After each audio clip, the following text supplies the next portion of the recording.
안녕하세요. 저는 이제 30대 중반에 접어든 여성이랍니다. 하려는 이야기가 우리 친정에 관한 이야기다 보니 좀 부끄럽기도 하지만 용기를 내어 이야기해 보기로 했어요. 우선 저는 어머니와 아버지 슬하의 두 남매 중 둘째랍니다. 위로 오빠가 하나 있죠. 저희 엄마 아버지는 평가하자면 뭐랄까 아주 계산에 밝은 분들이었어요. 돈에 민감했고 그만큼 다른 사람에게 인색했답니다. 단 한 사람, 오빠한테는 지나칠 정도로 후했어요. 오빠는 할아버지, 아버지에 이어서 3대 독자인 아들이었어요. 그러다 보니 오빠는 어렸을 때부터 금이야 오기야 컸죠. 뭐든지 오빠가 먼저였고 저는 집안에서 거의 존재감이 없었어요. 제가 어렸을 때 할머니가 점을 보신 적이 있었는데 제가 오빠의 앞길을 막을 존재라고 낳지 않는 것이 좋았을 것이라고 했대요. 부모님과 할머니는 그 점쟁이의 말을 아주 확실한 것으로 믿어버린 것 같았어요. 그래서 저는 마치 길에서 주워온 아이처럼 살았거든요. 초등학교를 다니던 시절인 어린 시절부터 부엌 심부름을 하며 자라야 했어요. 초등학교 시절 얼마나 먹고 싶은 것도 많고 갖고 싶은 것도 많은 시절인가요? 저는 먹을 것 하나, 갖고 싶은 것 하나 제대로 먹고 가질 수가 없었어요. 우리 집은 부유하지는 않았지만 그렇다고 해서 남에게 아쉬운 소리 할 만한 집안은 아니었는데도요. 경수가, 오빠가 잘 돼야 우리 집안이 잘 되는 거지. 너는 중학교 졸업하고 아르바이트해서 집안에 좀 보태라.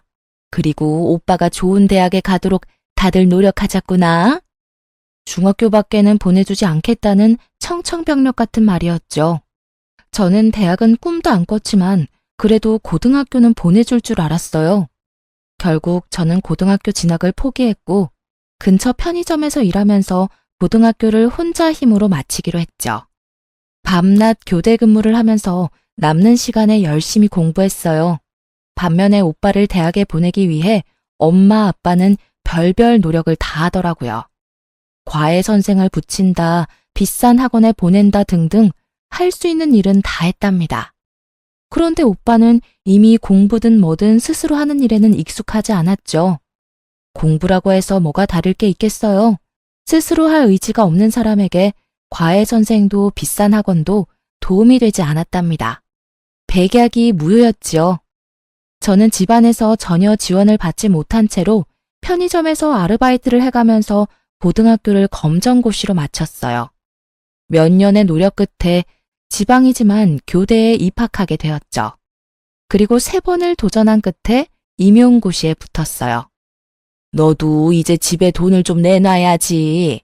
지금까지 키워준 것이 있는데 돈이 없는 것도 아니고 이제 버니까 집에 생활비 내놔라. 너도 조금 쓸 돈은 필요할 테니 한 20만 원 빼놓고 나머지는 집에 내놔라. 엄마는 제가 선생님을 시작하고 첫 월급날부터 제 돈을 노리더군요. 엄마가 어떻게 나한테 집에 생활비를 내놓으라고 하는 거예요? 나 어렸을 때부터 집안의 식모나 다름없이 컸어요. 고등학교 공부도 안 시켜줬잖아. 편의점에 취직할 때 미성년자라고 취직 안 시켜준다는데 부모 동의 받아오라니까 엄마 얼른 도장 찍어주던데요. 그 돈까지 달라고 했으면 지금 달라고 하면 안 되지. 설마 그 도장 찍어준 대가로 생활비 내놓으라는 거예요? 엄마가 저한테 해준 게 대체 뭐가 있다고 돈을 내놓으란 거예요. 엄마의 요구를 거절했어요. 그리고 아예 집을 떠나서 학교 근처에 자취방을 하나 구했죠. 집을 벗어나니 정말 세상이 자유롭더군요. 그러나 돈을 요구하는 엄마의 연락은 집요하게 계속되었어요. 오빠는 왜 나가서 아르바이트도 못한대? 오빠한테 나가서 일해서 집에 돈 내놓으라고 하세요. 분명 말하는데 나는 한 푼도 못 줘요. 오빠는 도대체 무슨 생각인지 매일 집에서 빈둥빈둥 프로야구나 보면서 시간을 보내는 것 같더군요. 엄마의 생활비를 요구하는 방식은 이제 아주 노골적이었죠. 어느 날 제가 퇴근을 하려는데 학교 앞에서 엄마가 기다리고 있더라고요. 제가 그렇게 거부하는데도 또 씨알도 안 먹힐 요구를 하더군요. 오빠가 어떤 괜찮은 직장의 면접을 보아야 한다며 면접에 입고 갈 명품 양복을 사달라고 말이죠. 그런데 놀랍게도 상무직함의 자리라죠. 그리고 요구하는 양복의 가격이 거의 200만 원에 육박하는 양복이었고요. 헛웃음이 나올 수밖에 없었어요. 절대 안 된다며 거절하긴 했지만 절대로 정상적인 회사는 아니다 싶었는데 나중에 알고 보니 어떤 술집이었어요. 술집의 술 상무 자리였죠. 하긴 술 좋아하고 담배 많이 피우고 오빠에게 딱 맞는 자리라는 생각은 들었죠. 그러던 중 퇴근 후 엄마가 웬일인지 사근사근한 목소리로 집으로 오라고 하더라고요.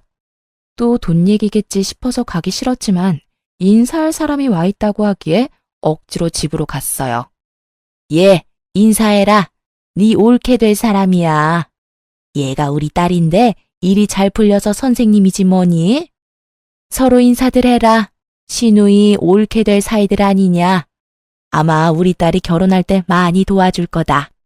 오빠가 일하는 그 술집에서 일하는 사람인지 아니면 손님이었는지 모르겠지만 그 술집에서 만난 사이라고 하더군요. 이번에는 오빠의 결혼 자금을 끈질기게 요구했어요. 하지만 저는 축의금 봉투 하나만 전달하고 제 역할을 끝냈죠. 오빠는 결혼을 해서도 자기 살림을 꾸릴 능력이 없는 사람이었어요. 그 올케라는 사람도 도대체 밖에서 뭘 하는지 집에 붙어있지 않고 돌아다니는데 왜 두 사람 먹고 살 돈조차 벌 수 없는지 황당하더군요. 네 오빠가 그 상무 자리 그만두고 사업을 좀 할 것 같구나. 그래서 말인데 경수가 네가 직업도 확실하고 신용도도 좋으니 대출을 최대한 받아서 좀 보태라. 네 오빠가 이번엔 사업 아이템을 제대로 잡았어. 생활비조차 못 버는 사람이 사업이라니. 그것도 대신 대출을 해달라고 부탁하는 엄마가 더 이상 제 부모로 보이지 않았어요. 저는 분명히 오빠한테 가는 돈은 못 해준다고 딱 잘라 말했고요. 한 푼도 못 내놔요. 나 어릴 때 부엌일하면서 자란 사람이에요. 인형 하나 사달라고 그렇게 말해도 누가 쳐다보기나 했어요? 내가 간신히 용돈 모아 사서 놀던 종이 인형 태우면서 놀던 오빠예요. 내가 너무 화가 나서 오빠를 밀었다고 나 매 무척 맞았어요. 도대체 밥 먹고 화장실 가는 거 말고 오빠가 스스로 할 수 있는 일이 뭔데요, 대체? 이번에도 엄마 아버지가 대신 사업자금 마련해 주세요. 공부랑은 상관도 없는 사람 3수 4수까지 시키면서 대학 보내겠다고 들인 돈 정도면 오빠 사업자금 대고도 남아요. 보세요. 얼마나 능력이 없으면 결혼하고 나서도 부모 손길 떨치지 못해 애새끼 마냥 돈 달라고 하는 꼴을 좀 보시라고요. 오냐, 그래. 내가 너한테 뭘 바라겠냐? 아이고, 제 오빠 앞길을 가로막을 것이라고 하더니만 아주 그 말이 딱 맞아. 제 오빠가 일을 하겠다는데 한 푼도 못 돕겠다고? 이게 낳고 키워준 대가냐? 엄마하고 이렇게 큰 싸움이 되었어요. 엄마가 절 한 대 칠 듯이 말했지만 제 입장을 굽히지 않았죠. 그런데 올케가 결혼한 지 7개월 만에 아들을 낳았어요. 알고 보니 속도 위반이었죠. 그렇게 세월이 지나면서 저도 이제 결혼을 생각할 나이가 되었어요. 같은 학교 동료 교사 한 사람이 제 마음에 들었죠. 학교 안에서 이 사람의 성실성과 근면함을 인정하지 않는 사람이 없었거든요. 인사고과 성적도 좋았고 학생들에게도 인기가 있는 사람이었어요. 그리고 그 사람을 아는 모든 사람들이 착하다고 평가하는 사람이었죠. 저하고는 나이 차이가 좀 있었거든요. 처음엔 서로 설레는 마음을 안고 연애를 시작했는데 시간이 지나도 선뜻 결혼하자는 말을 안 하는 거예요. 결국은 제가 먼저 마음을 밝혔는데 단번에 차이고 말았답니다. 나도 경숙 씨 참 좋아하는데 내 처지가... 미안해요, 경숙 씨. 나 살기 바빠서 연애는 지금처럼 가볍게 해도 저는 결혼은 못하겠어요. 정말 미안해요. 거의 울다시피 이런 말을 하는 것이었어요. 그 다음 날부터 그 사람에 대해 여기저기 물어보았어요. 동료 교사가 저에게 몰랐냐며 한 가지 말을 해주더군요. 아들 아이가 하나 딸려 있어요. 글쎄 아이가 어릴 때 아이 엄마가 사고로 세상을 떴다지 뭐예요? 젊은 사람이 재혼을 해야 할 텐데 아이 때문에 쉽지 않은가 봐요. 사람은 정말 어디다 내놔도 괜찮은 사람인데. 분명 저를 좋아한다는 진심은 느껴졌는데 그 사람에게 처한 환경이 그를 막고 있다고 생각했어요. 오히려 제가 그를 더 좋아하고 있는 처지라 아이를 함께 키울 자신은 크게 없었지만 선뜻 고백을 해버렸죠. 이런 일에 처음부터 자신 있는 사람은 없다고 생각했어요. 가장이 번듯하면 아이가 딸려있건 없건 문제될 게 없다고 생각했고요. 그와 그의 아이를 키우면서 어려움도 같이 헤쳐나갈 마음의 준비를 했답니다. 저희 집에서는 한바탕 또 말거리가 생긴 셈이었죠. 하긴 네 주제에 그런 결혼밖에 더 하겠니? 부모한테 따박따박 대들면서 성질머리를 부렸었더니 아주 좋은 사람을 만났구나. 굳이 반대할 생각 없다. 네 마음대로 하려무나. 하지만 결혼 준비는 네가 다 알아서 해라. 네 오빠 결혼시켜서 돈도 없지만 말이다. 그렇게 그 사람과 100년 가약을 맺었답니다. 아이는 초등학교 1학년이었는데 눈이 똘망하니 귀여운 아이였어요. 신혼여행을 갔다 와서 친정이랍시고 인사를 갔는데 하다못해 사위 대접할 음식 하나를 제대로 만들어 놓지를 않았더군요. 제가 미안해서 남편에게 얼굴을 들 수가 없을 정도였어요. 그리고 어쨌든 제가 키우게 된 아이니 집에 인사를 시켰죠. 오빠의 아들과 내 아이에 대해서 차별은 뭐 보나 마나였죠. 아이는 둘인데 과자는 한 봉지만 사와서 어린 조카만 먹이는 것이었어요. 어릴 때 오빠와 저를 차별하는 것과 똑같더군요. 자칫하면 아이에게 저 어릴 때와 같은 상처를 줄 것만 같아 조마조마했어요. 아이가 참 어리지만 제 아빠를 많이 닮아 정말 착했어요. 남편은 말할 것도 없이 성실하고 착했고 아이도 수줍게 저를 잘 따랐어요. 남들이 뭐라고 하건 저는 정말 행복한 결혼 생활을 누리고 있었죠. 하지만 한 가지 걱정거리가 있었어요. 그것은 남편이 너무 착해 빠졌다는 것이었죠. 불쌍한 걸 보면 그냥 지나칠 줄 모르는 사람이었어요. 주머니에 차비 한 푼 안 남기고 길거리에서 폐지를 줍는 할아버지에게 다 털어서 드리고는 걸어오는 일도 있었어요. 그러던 중에 우리 집에 뜻밖의 사람이 찾아왔는데요. 웬 품이 있어 보이는 노신사가 저희 집을 두드렸죠. 저는 신명순 씨의 유언을 집행하러 온 변호사입니다. 신명순 씨가 유일한 혈족인 김남훈 군에게 상속분을 남기셨어요. 무슨 상속일까 싶어서 이야기를 들어보았는데 알고 보니 상속을 해준 사람은 아이의 친외할머니라는 것이었어요. 아이의 엄마는 그 할머니의 외동딸이었고 아이 외에 다른 혈족도 없다는 것이었죠. 그래서 아이에게 유언으로 단독 상속을 받도록 했다는 것이었어요. 그런데 그 상속의 내용을 보고 저흰 정말 깜짝 놀랐답니다. 경기권의 토지에 상가에 현금에 수십억에 달하는 재산이었어요. 아이 아빠도 자신의 전 장모에게 그런 정도의 재산이 있었다는 것은 몰랐다고 하더군요. 아이 아빠는 집이 좁아서 아이가 뛰놀기에 적당하지 않고 제가 불편할 것이라며 우선 집부터 옮겼고 그러고는 다른 일에 특별히 돈을 쓰지 않더군요. 학교도 그만두지 않고 여전히 성실하게 일했고 저 역시도 계속 학교에 나갔어요. 그렇게 평상시와 다름없는 일상이 흐르고 어느 날 친정에서 전화 한 통화를 받게 되었어요. 남편과 함께 친정에 가보니 그야말로 난리가 났더군요. 아이고 내 팔자야. 같이 사업을 하겠다기에 여기저기서 빚을 얻어서 3억이나 만들어 주었더니 그걸 들고 튀어버렸어. 이 썩을 며느리년이. 아이고. 네 오빠 사업할 돈이었다. 아이고. 그걸 몽땅 가지고 날라버렸어. 내가 사람을 미리 알아보았어야 하는 건데. 엄마가 땅을 치고 울고 있었고 아버지는 창가에서 담배만 피우고 있었어요. 도대체 우리 가족들 능력으로 어떻게 3억이나 되는 돈을 마련할 수 있었는지 알 수 없는 일이었어요. 그런데 이 일의 불똥이 우리 집에까지 튀고 말았죠. 여보게 김서방, 자네 처가가 알다시피 지금 난리가 났네. 3억 원만 좀 도와주게. 자네 입장에서 3억 원은 별 큰 돈은 아니지 않나. 꼭 좀 도와주게. 예, 경수가, 네 남편한테 말 좀 해봐 어서. 제게 부탁하면 씨알도 안 먹히니 마음 약한 남편을 건들기 시작했어요. 설마 착한 제 남편이 그러겠다고 말이라도 해버릴까봐 단번에 싫다고 거절했죠. 지금 그걸 말이라고 해요? 3억이 어디서 났는지 모르겠지만 3억을 관리 못한 오빠 책임이지 왜 우리한테 빌려달라 그래요? 돈 앞에서 치사하게 굴 때는 언제고 우리 식구한테 요구할 입장이 된다고 생각해요? 오빠가 스스로 일을 해서 벌어서 써야죠. 그놈의 사업할 주제도 안 되면서 그저 남 밑에서 일하기 싫어서 그깟 사장 소리 들으려고 사업하는 거 정말 우습지도 않아요?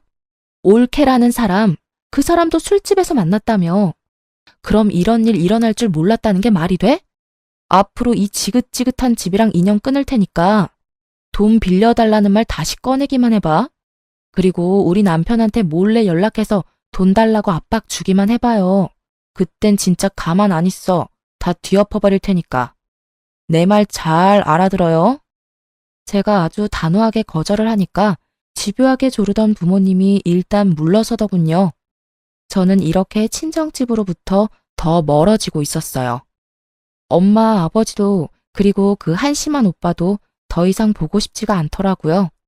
착하디 착한 남편은 또 가족끼리 그러는 거 아니라고 저를 설득했고요. 저는 남편한테 착한 것이 나쁜 것은 아니지만 무조건 착한 것도 문제가 될 수 있을 것이라고 따끔하게 일렀죠. 그런데 그 무렵 친한 친구한테 전화를 한 통화 받았어요. 예, 경수가. 이게 얼마만이니? 너 결혼식 때 보고 이게 처음인가 보다. 얼마나 깨가 쏟아지길래 이렇게 연락이 없니? 저는 그동안 직장 다니랴 아이 키우랴 정신이 없었다고 친구한테 미안하다고 사과를 했는데 뜻밖의 대답이 들려왔어요. 예, 나 말야, 네 오빠 제주도에서 봤는데 꽤 고급 호텔이었거든? 그런데 네 오빠랑 네 부모님까지 다 같이 있는 것 같더라. 너 알고 있나 싶어서 연락했어. 저는 웃으면서 친구한테 잘못 본 거 아니냐고 되물었죠. 친정 상황이 그런 비싼 곳에 드나들 상황이 아니라고 말이에요. 그랬더니 친구가 두 눈으로 똑똑히 보았다며 셋이 지금 어디에 머물고 있는지 꼭 확인해 보라며 당부하더군요. 전화를 끊고 곰곰이 생각하다가 결국 친정집으로 가보았죠. 정말 황당하게도 다른 사람이 살고 있더라고요. 저한테 알리지도 않은 채 이사를 한 것 같더군요.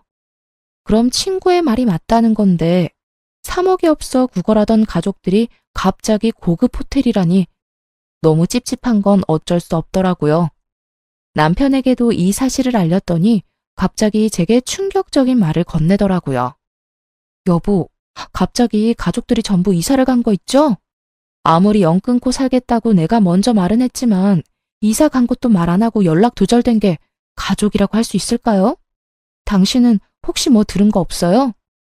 사실 당신이 싫어할까봐 말을 못했는데 처남댁이 사업을 한다고 해서 돈을 빌려준 거 사실 나였어. 그리고 그걸 처남댁이 들고 사라졌다고 해서 해결해준 것도 또 나였고. 미안해. 처가는 어려운 것 같은데 당신은 죽어도 반대할 것 같고 해서 나중에 이야기해서 이해받아야겠다고 생각하고 그렇게 했었어. 미안해. 정말 미안해. 그러니까 처음에 오빠와 올케가 같이 사업을 하겠다고 해서 빌려준 돈 3억? 그걸 올케가 들고 튀었다면서 또 빌려간 돈이 또 3억이라는 것이었죠. 합쳐서 자그마치 6억이었어요. 이제는 저도 남편의 그 대책 없는 착한 성격에 대해 참을 수가 없었어요. 여린 사람이라는 것을 알면서도 대체 왜 그런 큰 돈을 제게 말도 없이 해줬는지 남편에게 큰 실망을 하고 말았어요. 6억이 6만 원인 줄 알아요? 당신 정말 왜 이렇게 내 말 안 들어? 그 돈이 거기 가서 쓸모 있는 곳에 쓰인다면 내가 말을 안 해. 보나마나 되지도 않을 사업에 투자해버리고 날릴 돈이었다고. 도대체 내가 우리 친정 도와달라고 말한 적 있어요? 왜 시키지도 않은 짓을 해서 날 이렇게 난처하게 만드는 거예요? 지금 내 속이 얼마나 끓고 있고 나문이한테 미안한 줄 알아요? 제발 그 성격 좀 고쳐요. 네? 무턱대고 착한 것만이 능사가 아니라고요. 착한 남편은 그저 미안하다는 말만 계속하더라고요. 친정 식구들이 결국 착하디 착한 남편의 성격을 이용해 저를 그리고 우리 집을 속인 것이었죠. 돈이란 거 그거 부질없는 거야. 돈 때문에 그렇게 화내지는 마. 당신답지 않아. 돌아올 돈이라면 다 돌아오게 되어 있어. 어쨌든 그냥 드린 건 아니고 빌려드린다고 분명 말했으니 일평생을 두고 천천히 받으면 될 거 아니겠어? 그 이후로도 남편은 별 걱정이 없어 보였답니다. 그저 평상시와 다름없는 일상을 살았고 또 저만 속을 끓이고 말았죠. 남편과 아이에게 미안해하면서도 그만한 돈을 턱 친정 식구들에게 내어준 남편에게 바가지를 긁었답니다. 그러다가 저까지 그냥 있을 수만은 없다는 생각이 들었어요. 돈을 6억이나 떼어놓고도 착해 빠지기만 한 남편을 대신해서 아름아름 친정 식구들의 소식을 알아보기 시작했어요. 쉽지는 않았지만 돈을 써서 알아보니 금방 찾게 되더군요. 서울에 위치한 호화 빌라에서 떵떵거리며 사는 것 같더군요. 착해 빠진 남편은 제껴놓고 저 혼자 친정으로 찾아갔죠. 초인종을 누르자 안에서 화면으로 저를 본 엄마가 놀라더군요. 그런데 그 순간 계단을 올라와 친정 쪽으로 걸어오는 누군가의 얼굴에 소스라치게 놀라고 말았습니다. 돈을 들고 튀었다던 그 올케란 년이 손에 명품 로고가 붙은 쇼핑백을 잔뜩 들고 집으로 들어오다가 저에게 딱 걸린 거였죠. 올케를 붙잡아 세우고 같이 들어가기 전까지는 집에 못 들어갈 거라고 엄포를 놓았어요. 그냥 엄포가 아니라 정말 한 발자국도 물러설 생각이 없었거든요. 올케는 집으로 들여야 했으니 결국은 엄마가 문을 열었죠. 아버지와 오빠가 저를 보고 귀신을 본 듯 놀라더군요. 집에 와서 남편에게 친정 식구들의 소재지를 알아냈다고 이야기해 주었어요. 남편이 알 수 없는 미소를 띠더군요. 여보가 직접 알아낼 줄은 몰랐네. 그 돈 빌려드리면서 계속 사람 붙여서 당신 친정 식구들 움직이는 거 관찰하고 있었어. 당신이 괜한 고생을 했네. 저는 남편의 이런 말에 의아할 수밖에 없었답니다. 그러면서 남편이 제 앞으로 서류 봉투를 하나 내미는 것이었죠. 서류를 살펴보니 차용증이더라고요. 3억 원짜리 차용증 2장이었어요. 모두 공증까지 된 법적으로 완벽한 효력을 발휘할 증서라고 적혀 있었죠. 거기다가 아버지와 엄마, 오빠와 올케가 연대 채무자로 설정해 놓았더라고요. 나는 당신 친정 식구들이 당연히 이 돈을 떼어먹을 것이라고 생각했었어. 얼마 안 지나서 연락도 없이 이사하셨다는 것도 알았고, 다 알고도 당신한테 말을 안 한 건 당신 신경 쓰이지 않게 내가 알아서 다 해결하려고 했었고, 그러니까 너무 화내지 말고. 내가 어떻게 화를 내겠어요. 어떻게 그런 생각까지 할 수 있었어요? 그냥 물러빠진 줄로만 알았는데 다시 보이네요. 제가 그 차용증 사진을 찍어서 엄마 핸드폰으로 보냈어요. 이 차용증을 근거로 법적 대응을 할 것이니 알아서 처신하라고 말이죠. 엄마가 다음날 우리 집으로 찾아와선 허리를 굽히며 말하더라고요. 아유, 차용증까지 썼는데 우리가 설마 돈 떼어먹겠니? 그 돈 갚을 생각이었다. 그러니 사위한테도 걱정 말라고 해라. 그리고 무슨 부모 자식 간의 법적인 대응이냐? 그런 말 말고도 우리 이제 왕래하며 지내자꾸나. 그렇게 친정엄마가 위선적인 살가운 인사까지 하고 집으로 돌아갔죠. 한동안 아무 연락이 없었고 저도 계속 친정 식구들을 관찰하고 있었어요. 그러던 어느 날, 그날 제가 몸이 많이 아팠어요. 몸살로 며칠을 고생 중이었는데 정말 칠판에 글씨 쓸 힘도 없어서 어쩔 수 없이 교감 선생님께 대체 수업을 부탁하고 조퇴를 신청했어요.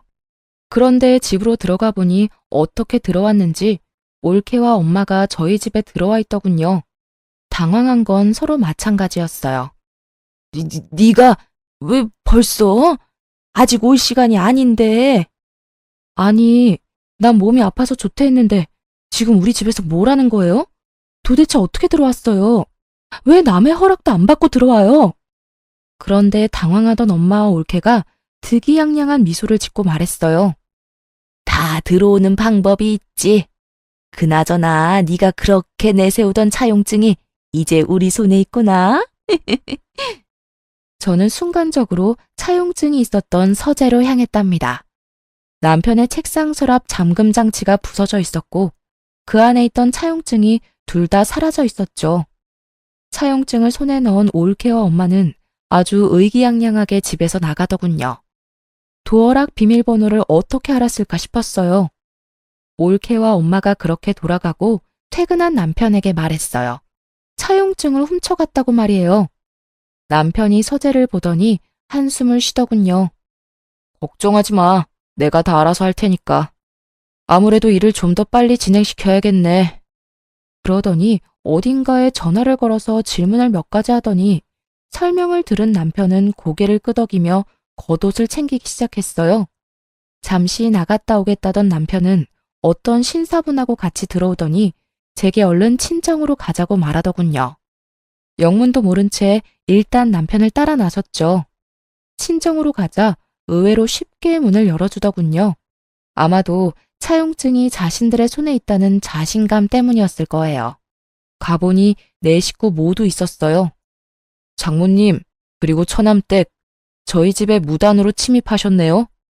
어떻게 문을 열었을지는 저도 다 압니다. 당신들 뒤에 붙여놓은 사람들이 전부 낱낱이 말해줬거든요. 도어락 기술자한테 연락해 경숙씨 주민번호까지 도용해선 문 좀 열어달라고 부탁했다죠. 3배가 넘는 돈을 지불하면서요.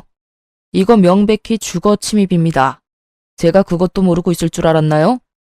그리고는 남편이 핸드폰을 열어 파일을 찾더니 오디오 파일 하나를 들려주는 것이었어요. 아이고, 내 팔자야. 같이 사업을 하겠다기에 여기저기서 빚을 얻어서 3억이나 만들어 주었더니 그걸 들고 튀어버렸어. 이 썩을 며느리년이. 아이고. 엄마의 이 거짓 하소연이 그대로 녹음되어 있는 것이었어요. 오빠의 목소리도 또렷하게 녹음되어 있더군요. 올케와 사업을 하겠다고 하면서 3억 원을 빌려달라면서 언제까지 갚겠다며 약속하던 말이었어요. 너무 큰 돈을 요구하시기에 제가 할 수 없이 녹음을 좀 했습니다. 첫 번째 채무에 대해서는 당연히 갚을 날짜가 지났으니 채무 불이행 소송을 진행할 생각입니다. 그리고 두 번째 채무에 대해서도 도주한 사실이 없는 처남댁이 도주했다고 하면서 또 저를 속이셔서 돈을 빌려가셨으니 당연히 사기죄로 법의 심판을 받게 할 것이고요. 그리고 그 신사분이 봉투를 열어 서류들을 꺼내 보이는 것이었어요. 집에 있던 차용증을 자세히 안 보신 모양입니다. 그것들은 모두 사본이에요. 정보는 공증을 마쳐서 제게 보관을 시키셨죠. 저는 이분의 변호사입니다. 엄마와 올케 얼굴이 새파랗게 질리는 것을 볼 수 있었죠. 에이, 자네가 설마 그걸 가지고 우리를 어떻게 하려고? 자네 착한 사람 아닌가? 그리고 그 돈 정도야 자네 입장에서 큰 돈도 아니고 말이야. 그저 저가 좀 도와주었다고 생각하면 되는 게야. 자네는 길거리에서 일하는 할아버지도 지나치지 못하고 도와준 사람 아닌가? 친정아버지는 당황하면서 이 사태를 없던 것으로 덮으려고 애를 쓰더군요. 아무리 화가 나더라도 친정아버지를 때릴 수도 없고 정말 제가 우리 할아버지로 환생을 하고 싶더라니까요. 그러면 하다못해 종아리라도 몇 대 칠 수 있잖아요. 길에서 일하는 할아버지야. 그 연세에도 열심히 사시는 분이니 차비까지 털어서 도와드렸죠. 그분이 정말 필요한 일에 쓰시겠다고 6억을 빌려달라고 하면 저 또한 빌려드릴 용의가 있습니다. 스스로 노력이라는 걸 하는 사람이니까요. 그런데 지금의 경우는 그 경우하고 완전히 다른 것 같은데요. 이렇게 말하는 남편이 마치 처음 보는 사람 마냥 낯설게 느껴지더군요. 그 착해 빠진 사람은 어딜 가고 마치 영화에서 본 셜록 홈즈 같이 날카롭고 냉철해 보이는 남편이 제 눈앞에 서 있었어요. 제가 2번이나 아무 말 없이 도와드렸죠. 그리고 평상시에 제 성격을 아시고는 공증된 차용증까지 만드시고도 아무 일도 없을 것이라고 생각하셨겠죠. 하지만 말입니다. 동네를 돌아다니는 코딱지만한 강아지도 꼬리를 밟히면 짖는 법입니다. 제 믿음을 2번이나 배신하셨어요. 만일 정말로 처남과 처남댁이 사업을 할 돈이었고 그걸 처남댁이 들고 사라졌다고 한다면 저 이 차용증 사용하지 않았을 겁니다. 그런데 네 분이 완전히 저를 바보로 생각하셨네요. 그래서 2번에 걸쳐 6억을 저를 속여 뜯어내신 거였고요. 애초에 처남과 처남댁의 사업 얘기부터가 거짓이었죠. 엄마는 훔쳐낸 차용증이 사본이라는 것을 알고는 이성을 잃고 씩씩거렸죠.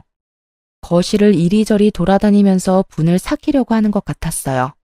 오빠랑 올케는 무릎까지 꿇고 천처를 부탁한다며 애절하게 빌더라고요. 우는 소리 듣기 싫었던 저는 코웃음 치며 말했죠. 점쟁이가 오빠 앞길을 제가 막을 것이라고 했다더니 그 말이 정말 맞네요. 저는 선처해달라고 말할 생각이 없어요. 감히 사기를 쳤으니 혼 좀 나야죠. 그런데 제 말을 들은 엄마가 이성을 잃고 제 머리채를 잡고 흔드는 못 볼 꼴이 벌어졌죠. 남편이 뒤늦게 떼어놓으려 하는데도 엄마는 정말 있는 힘을 다해서 매달리더라고요. 도저히 뿌리칠 길이 없을 정도로 힘이 강했어요. 그 순간 하필이면 함께 데리고 온 아이가 부딪혀 벽에 튕겨지고 말았어요. 아이를 맡길 마땅한 곳이 없어서 함께 온 것인데 방 안에 들어가 있으라고 일렀더니 어른들 고함 소리가 들리자 무서워서 나온 것이었죠. 부딪힌 머리 쪽에 피가 보였고 피를 보더니 엄마도 흠칫하는 것 같았죠. 저 아이가 내 집을 함부로 드나들 때부터 기분이 안 좋았어. 건방지긴. 경숙이 너하고 피는 한 방울도 안 섞였는데 똑같구나. 어찌나 맹랑하고 당돌한지 아주 볼 때마다 똑같다 싶었다니까. 아이에게 정말 눈물이 날 정도로 미안했어요. 급히 119를 불렀고 응급실 한편에 누운 아이의 손을 잡고 울음을 터뜨리고 말았어요. 나문아, 엄마가 미안해. 정말 미안해. 우리 나문이 잠깐만 병원에 있으면 집에 갈 수 있다고 의사 선생님들이 그러셨어. 갑갑해도 잠깐만 누워있자. 응? 다행히 뇌나 머리뼈에는 이상이 없다고 하더군요. 하지만 봉합수술을 했어요. 상처가 깊었고 꽤 많이 꿰맸다고 의사가 말하더군요. 저는 아이의 침대 곁 의자에 앉아 아이의 손을 꼭 붙잡고 계속 서러운 울음을 울었답니다. 그런데 남편이 이제야말로 화가 제대로 난 것 같았어요. 남편이 말하더군요. 다른 건 다 참아도 내 가족에게 함부로 하는 것은 못 참겠다고요. 당연히 민 형사상의 책임을 모두 묻겠다고 했죠. 남편은 우선 우리 집에 허락 없이 도어락 기술자를 속여서 들어온 일에 대해서 주거 침입으로 엄마 올케를 경찰에 고소했어요. 그리고 채무에 대한 연대 책임을 지고도 상환을 하지 않는 가족 모두를 가장 형벌이 센 사기죄로 고소했죠. 아버지가 그제야 당황하기 시작하는 것 같았어요.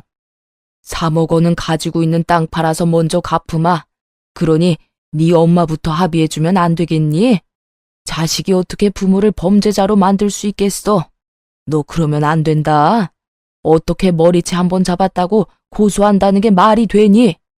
착한 사람이 화가 나면 더 무섭다는 말이 있죠. 남편이 딱 그랬답니다. 2번이나 자신에게 사기친 것에 더해 우리 집에 무단으로 침입했고 그것도 모자라 다른 가족들이 보는 앞에서 잘못도 없는 제 머리채를 잡은 일에 화가 많이 났더군요.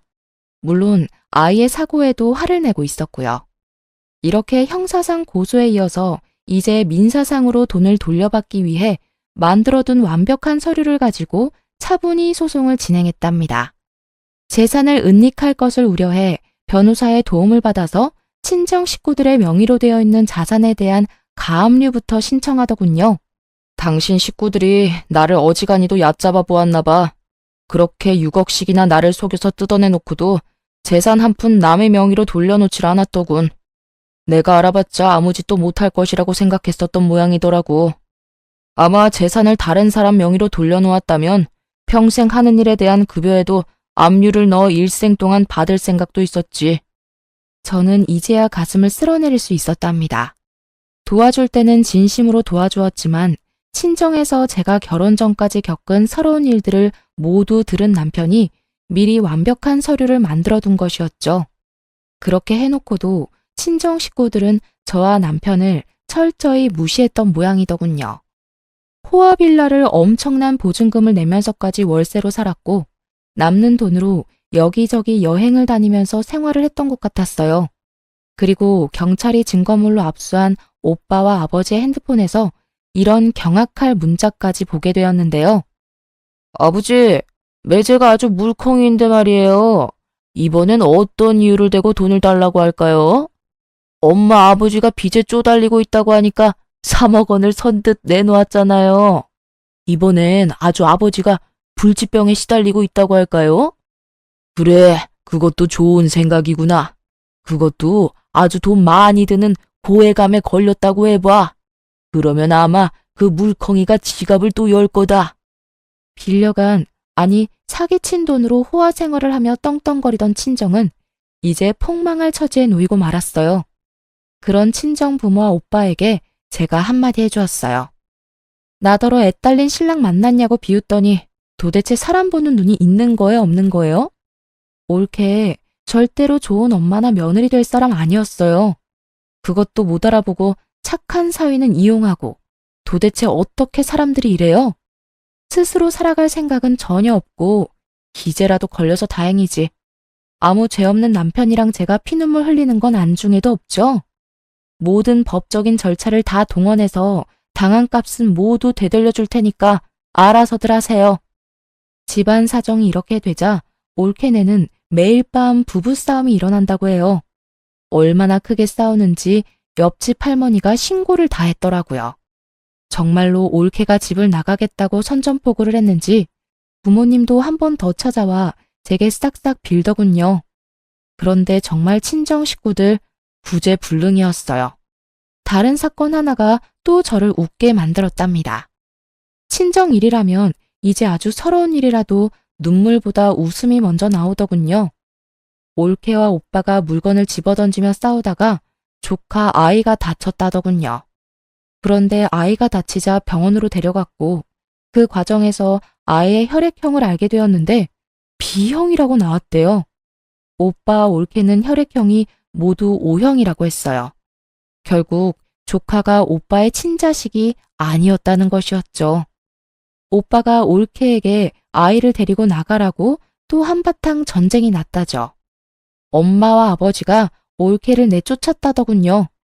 올케에 대한 주거 침입건은 여전히 조사 중이었는데 뜻밖의 사실을 알게 되었는데요. 올케가 먼저 만나던 남자가 있었는데 결혼은 하지 않고 동거를 했었나 봐요. 아마 아이의 친부되는 남자였겠죠. 올케가 그 남자에게서 돈을 빌렸는데도 갚지 않자 이 남자가 고소를 했고 사기죄로 유죄 판결을 받은 전력이 있다고 했어요. 이런 사실이 드러나자 올케는 도주의 위험이 있다고 경찰이 여겼는지 구속수사로 전환시켜 착실히 조사받고 있는 중이고요. 그 여자 처음 본 순간 어떤 사람인지 제가 딱 알아보았죠. 시집에 인사하러 온 여자가 짧은 치마에 화장은 또 어찌나 진한지 화장 두께가 1cm는 될 것 같았거든요. 오빠나 올케나 독인 객인이라고 생각했었죠. 우리 아이의 상처는 빠르게 아물고 있었지만 제 친정에 대한 마음은 식구들 앞에서 제 머리채를 잡던 그 순간에 아주 완전히 닫혀버렸죠. 저는 이제 친정과는 확실히 절연했고요. 하지만 지금도 끈질기게 합의를 요구하고 소송을 취하해달라고 싹싹 빌고 있어요. 남편과 저는 절대로 그럴 생각이 없다는 입장이고요. 사람과 사람 관계라는 것이 참 어렵다는 생각이 들더군요.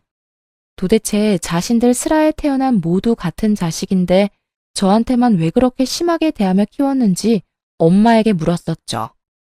점쟁이가 네가 우리 집안에 재수가 없는 아이라고 했다. 원래 내다 버리라고 했었어. 그 말을 들었어야 했는데 그러지 못해서 이렇게 됐구나. 부의 막급이다. 그저 평범하게 다른 집들처럼 공평하게 자랐더라면 아마도 가족끼리 서로 도울 수 있었을 거예요. 그런데 이 당연한 일이 왜 우리 집에서는 그렇게도 어려웠던 것일까요? 엄마를 비롯해 가족들의 사기 혐의에 대하여는 피해액이 5억이 넘는 경우이므로 특정 경제가중처벌법이 적용되었어요.